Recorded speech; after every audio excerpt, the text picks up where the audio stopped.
Wait, are we the ones unleashing an old god? Because that looks like the dagger. We cannot let them escape!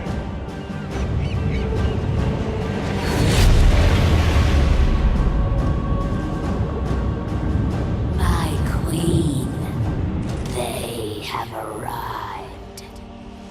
Wonderful. Set the tide stone, won't you? We're gonna talk about that.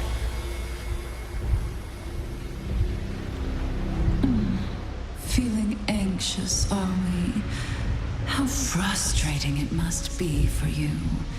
Still locked away. So powerless. For now, do not worry. We've both waited so long. But at last, you're about to see what I do best.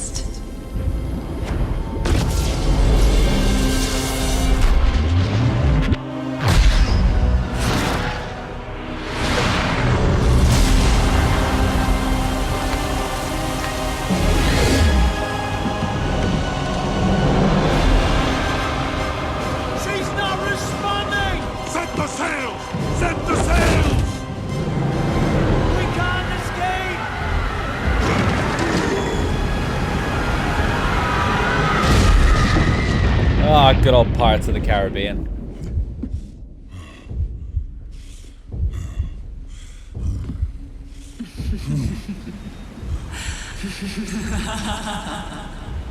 Welcome to Azshara.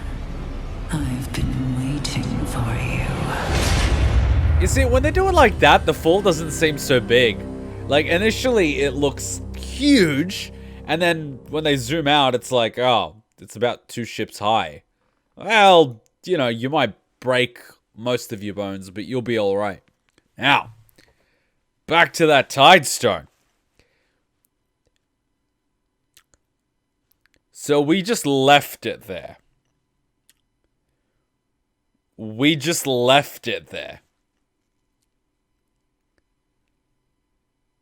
We just left it there.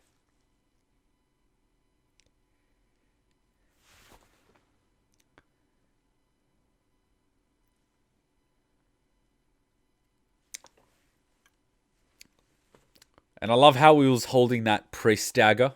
The shadow priest dagger.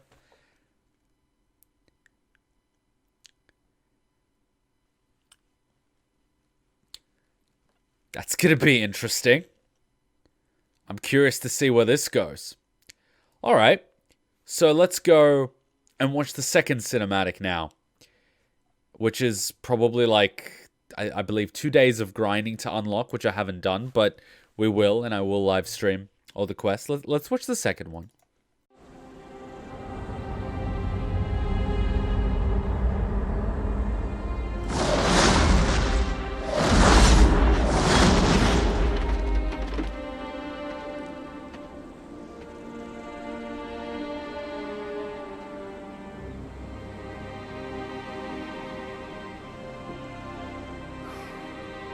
So the old crew is back together again.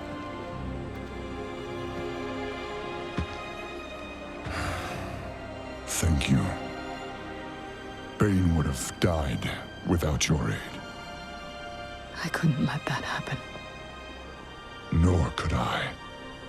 I refused to fail him.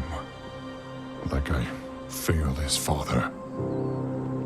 I wish I could change it all. Karen. Garrosh. Theramore. Sometimes it feels like I did everything wrong. We all have blood on our hands. And now, Sylvanas will come. Thunder Bluff will burn. Just like Teldrassil. Once before, you and I stood side by side on the slopes of Mount Hyjal. That world tree did not fall, because the Horde and the Alliance worked together. Horde. Alliance. We've come to this crossroad again and again, Jaina. It always falls apart. What's different this time? We are. I should go. Anduin will want to know that Bane is safe. Tell your king he is not alone.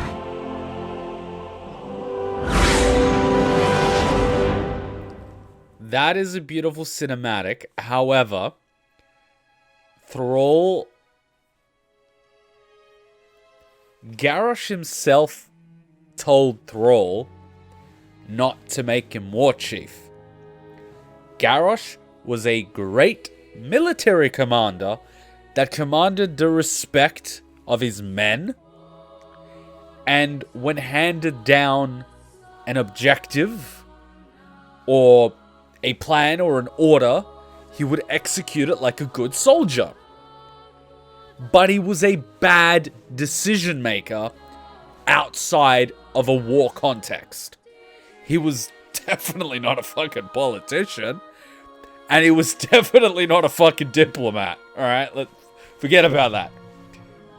So when Thrall wanted to make him war chief, Garrosh is like, no, that is a terrible fucking idea. And then Thrall's like, I know best. So Thrall deserves all the shit that he gets for that. That's on him. Not even going to bring up the fact that he cheated and broke the rules in their duel. That's a completely separate issue. So he screwed up there big time. I don't think we can discount that. I understand the perspective of Cao Fang's son was supposed to be, or he was being groomed to be a war chief because he was a war hero. He was a young orc, and people would unite under him, and the Alliance respected him. Great leader in the making. His father's a great, idol, a great influence, being a very honorable warrior. His son's an honorable warrior. He's young. He's got campaign victories under his belt. People would follow him. He ends up dying, unfortunately. And so they needed a replacement who is young, energetic, and can sort of fit the role. Fucking Garrosh was not that. Clearly. Yeah, I understand they sort of lacked other people. And at the time, they might not have followed someone like Vol'jin, because there was still discrimination and racism amongst the Horde. And don't give me that bullshit that there's no racism amongst the Alliance. There is still plenty of it. I can understand that, but Garrosh was the wrong pick. Clearly. So, okay.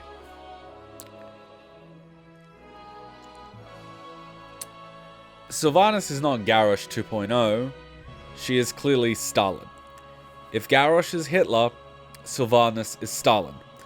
Garrosh was all about the purity of the Horde being the Orcs, whereas Sylvanas doesn't give an F who it is as long as they'll die for her. So, clearly we've got the distinction. And clearly we're getting another Horde and Alliance working together against the massive tyrant. And of course, Sylvanas being desperate, and on the last of her 9 lives, she's willing to cross any boundary in order to ensure her survival because she knows what awaits her on the other side, which is darkness, torment, and basically hell. Which explains the priest dagger, and wouldn't surprise me if she tries to strike a deal with the Naga, tries to strike a deal with the... She's desperate. She'll do anything to ensure her survival. She doesn't care what the cost is. We know where that's going. We were pretty sure that was going ever since we had the beginning of Battle for Azeroth. Like, it was going there. I said that as soon as I saw Tedrasil on fire. I was like, she will do anything at this point to survive. And I stick by that. There isn't going to be a redemption story. She's beyond redemption. In War Crimes, we clearly saw that hope is not for her. As soon as her sisters abandoned her, or she felt that her sisters betrayed her, it was over. She had no reason to cling to whatever humanity she had left. I know she's an elf. You know what I mean. She has absolutely no reason to cling to that. She's got absolutely no hope left. No hope of getting married, having a kid, living a normal life. That's gone. That's off the table. Even more so, she gets triggered by the very concept of hope. So when that elf ranger was like, you cannot kill hope, she's like, watch me, sort of thing, and burned down a world tree. That's Sylvanas now. There is no redemption from that. Once you go that far down the dark side, a redemption story, I wouldn't say is impossible, but is impractical. Like, you know what I mean? So, clearly there isn't going to be a redemption story, but I'm hopeful that they don't drop the ball like they did in Warlords of Draenor. They could very easily set up another expansion with this. Because they've still got the Void. There's so many things they could do. They're not exactly in the corner. We know where it's going, but I'm hoping they don't drop the ball on this one and just make her like a loot boss that everyone farms for the next 12 months. By the way, Battle for Azeroth so far has been drip fed. I haven't been logging in regularly for months. It's a travesty, but, you know, Classic's going to come out and we're going to play a little bit of that, but there's a lot they can do. I'm definitely excited for playing this expansion just to see where it's going to go, but going from how this expansion has gone so far, we're going to have another Warfront, we're going to have a month or two of drip-fed content, a few rep grinds, Amulet or Necklace of Heart of Azeroth grind. I know what's going to be involved, and I'm a little pissed off about it. I hope there's enough story, enough meat to make it worthwhile. I mean, yeah, we get a new zone, great. But I didn't give a two flying Fs about Argus either. I was there for the story, not killing 100,000 demons for my achievement. I'm still waiting to get that weapon achievement so I can get the skins, which are cool, by the way. Really cool. But I'm here for the story now. I'm really hoping they light up the expansion a little bit. I mean, Battle for Azeroth was supposed to be the Horde versus the Alliance, and then they turned the Battlefronts into a PvE zone where you AFK for free skins.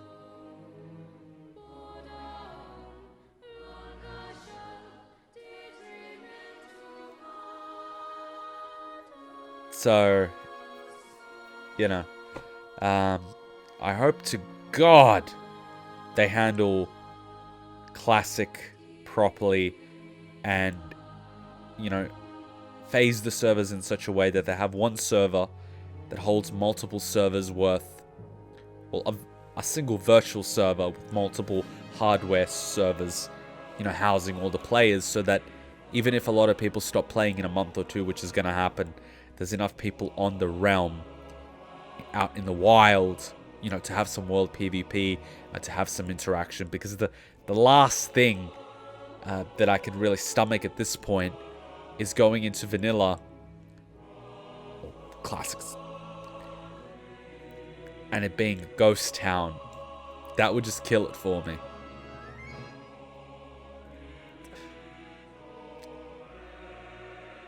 You know what I mean? Thanks for watching. Tell me what you think. I'll schedule a little bit of WoW streams, but I'm going to try to be optimistic. But given how it's been going in the past few expansions, I'll give them the benefit of the doubt. But I really hope... I love WoW. It's a pastime of mine. There's nothing I love more than playing WoW while watching a documentary, watching a movie, watching an anime, or editing some Let's Play or reaction videos. I love it. It's my bread and butter. It's my potato. It's my rice. It's my goulash. It's my staple. I don't want to see it go to shit. See you guys at the live streams. Thank you for the support. I know you guys have been wanting to see more WoW content for a long time, but it's honestly just hard. It's a very tough time to be a WoW player when there's not enough reason for you to log on. So let's hope this gives us enough fuel for the fire. I'll see you guys at the live streams.